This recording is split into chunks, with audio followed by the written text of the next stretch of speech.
It's time for the 7 p.m. moment. This is the portion of the show where we ask our guests to think back on a time in their life where they had no choice but to lock in. The moment that lock in what? What do you mean? Lock in mentally, lock in with life, lock in with your career. You gotta make a decision. I'm going left or I'm going right. Right. The moment that flipped the switch and set them down a specific path. Joe, what was that moment for you? I went to jail. At that, I've been guilty of every crime except for rape or murder.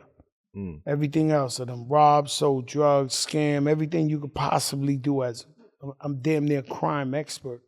But I literally went to jail for something I ain't do. Right? I had an accountant that robbed me and wasn't paying my taxes, and I had to go to jail for him. Then I had to pay back the money that he stole from me to give it to the IRS before I went there. Then they gave me a penalty, $1 million penalty, million something for. I mean, this shit was crazy, but that's when we always moving. So right now, I got 5 other interviews, right? We always moving. But when you sit a guy down like me for 4 months in a cell and all I could do is think, I came up with the whole plan. And so what you see now, when you be like, yo, Joe's a great businessman, Joe's just, I did it there. So unfortunately, I know you don't want to hear, but sometimes things happen to you and God is really, it seems whack, but it's a moment that God's saying, yo, you got to sit down. You know what I'm saying? Every time I'm about to come up with more money, God give me he let me catch somebody stealing. And it's painful because these are people we could trust. But somehow he does that and he says, yo, you're about to get more money. You don't want these people around the money. Right. You know, so he sat me down and I came up with the whole business plan to where I would be now. Of course, you need God, you need luck, you need all the way ups, you need stuff like that. But all the way up, I'm older than 40. Nobody ever came out with a #1 hit in America after 40 rapper. So I remember you think U2. I was going in the studio and young niggas had purple hair, yellow hair. Them niggas looking at me like I'm Will Chamberlain, my nigga. I'm sitting in the studio, they're like, what is this old nigga doing here? No, I swear to God, I'm on the couch. How do you motivate yourself when you all the way down, right? And then you got, the game is changing. They laughing at me. I see them laughing at me walking in the studio old head, then we come out with all the way up. But at that point, we knew we was going to open sneaker stores. We knew every type of business move you see me do, it was already premeditated at that time.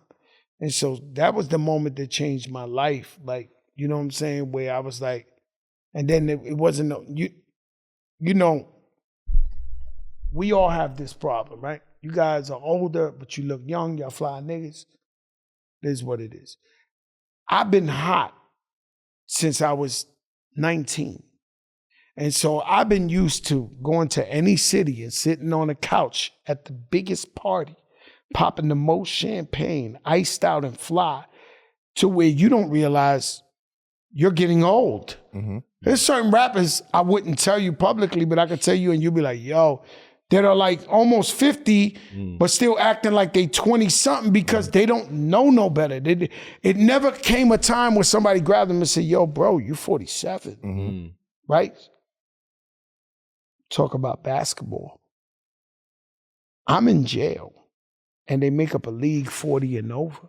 And the dude comes up to me, yo, G, you joining the basketball league? And I said, what basketball league? He said, 40 and over. That shit said 40 and over, 40 and over, 40 and over. Nigga, I went in my cell. I was like, yo, this nigga try to play me? 40, and I'm like, yeah, you 43, nigga. How about you still on the couch thinking you 20 years old? Yeah. Now, I immediately realized that window of opportunity has to be, because I know I'm a hip-hop historian. I know nobody did it over 40. Know what I'm saying? So it made me realize, yo, you over 40 years old. They took all your money. How you gonna come back? So now I gotta really be up in there yo, I gotta get back to it in another way, because before, if that wouldn't have happened to me, I'd have still been on the couch. Was that difficult for you? What? That time of the time of you being around a younger No, I'm gonna tell you the truth. I'm generation. like Mello. You know what I'm saying? I really think I'm the shit. And so I'm really confident. I think I'm the shit, and I'm gonna drop step them niggas to death. That shit you do, I'm gonna do it to them.